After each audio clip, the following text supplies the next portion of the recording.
Bonjour et bienvenue pour notre petite thématique du jour qui sera consacrée au pétrole. Un pétrole qui nous a bien passionnés depuis le début de l'année.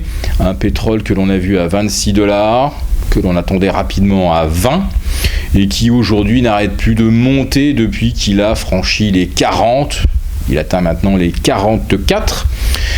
Et une hausse qui paraît assez contre-intuitive dans la mesure où les salariés du secteur pétrolier ayant repris le travail au Koweït, les Nigérians tentant de colmater la brèche dans un pipeline, ce qui va remettre, on va dire, la production et les exportations du Nigeria au niveau habituel. Il manque actuellement 400 000 barils, on va rapidement les retrouver. Donc comment se fait-il que sur ces informations, on ait assisté la semaine dernière à une envolée de 7% du baril, c'était mercredi. On l'a vu passer de 40,5 $ à 44. Eh bien, il faut peut-être y voir là d'abord une des spécialités des grands spéculateurs, prendre à contre-pied le consensus. Après Doha, après la grève au Koweït, après l'avarie sur un pipeline nigérian, on peut se dire que lorsque tout rentrerait dans l'ordre, on verrait certainement le pétrole rechuter en dessous des 40. Pari massif à la baisse, et derrière, vous avez immanquablement la prise à contre-pied. Cette remontée du pétrole, c'est évident, ne correspond à rien de fondamental. Il n'y a aucune raison de voir le baril remonter alors que les excédents sont actuellement de 2 millions de barils par jour, et si l'Iran parvient effectivement à rajouter les 600 000 barils qu'ils espèrent d'ici la fin de l'année, on sera probablement à du 2,5 millions de barils d'excédents par jour. Mais on nous sert l'argument: aux États-Unis, regardez, la production est en train de décroître. Pensez-vous qu'aux États-Unis, qui produit environ 9 millions de barils par jour, on va passer de 9 millions à 6,5. Si on atteint 8 millions 2, 8 millions 3, on aura déjà réduit la production de 6 à 700 000 barils, à peu près l'équivalent de ce que l'Iran pourrait mettre sur le marché. Mais ce n'est pas tout, car la Russie a aussi annoncé qu'elle voulait aussi accroître sa production pétrolière. Comme nous n'avons aucun signal d'accélération de la croissance ni en Chine, ni dans les émergents, ni aux États-Unis, ni en Europe, pourquoi se mettrait-on à consommer davantage de pétrole d'ici la fin de l'année ? Oui, mais rappelez-vous ces 4 années de plafonnement du baril vers 100 $, alors qu'il n'y avait pas de vraie raison fondamentale.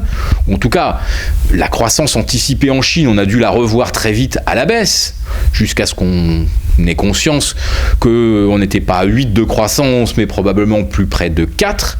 Mais pourtant, le pétrole s'est maintenu en lévitation à 100 $, à l'encontre de tous les signaux, tous les éléments économiques sérieux et tangibles que l'on pouvait observer concernant la demande de pétrole. Eh bien, tout simplement parce que les banques centrales inondant les marchés de liquidités, il fallait bien la stocker quelque part. On a déjà une bulle sur l'obligataire, on a une bulle sur le high yield, on a une bulle sur les actions.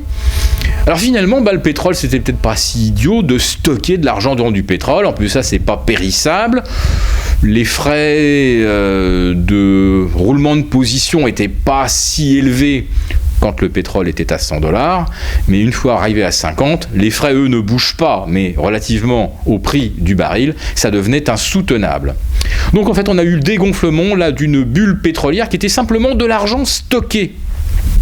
Mais là, à mi-avril, nous revoici de nouveau avec des bulles partout, l'obligataire, les actions américaines au plus haut historique, ou quasiment, un CAC 40 qui vient de refranchir ses niveaux de la mi-mars. Eh bien, à nouveau, la question se pose. Qu'est-ce qu'on fait de tout l'argent ? Est-ce qu'on achète des actions à 18, 20, 24 fois les bénéfices ? Est-ce qu'on achète des obligations que les opérateurs ne détiennent plus que parce qu'on leur promet qu'il y aura encore des taux plus négatifs ? Sinon, pourquoi conserver une obligation qui ne rapporte rien ? Eh bien, on se dit que finalement, les excédents finiront par se résorber lentement, que les puits américains finiront par fermer, parce que beaucoup de firmes feront faillite.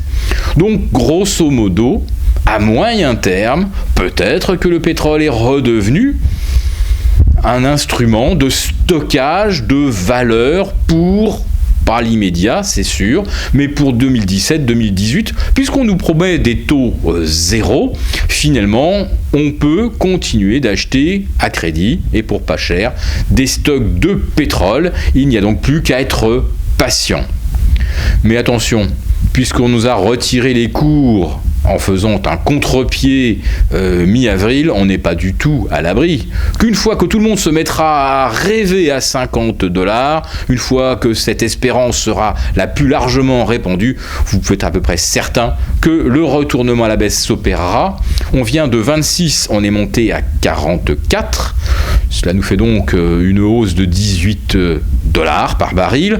Une correction, on va dire, classique et historique de 50% nous ramènerait le baril aux alentours de $35. C'est un prix qui arrangerait pas mal l'Arabie Saoudite parce qu'elle garantit effectivement que les producteurs de shale oil américains vont continuer d'agoniser.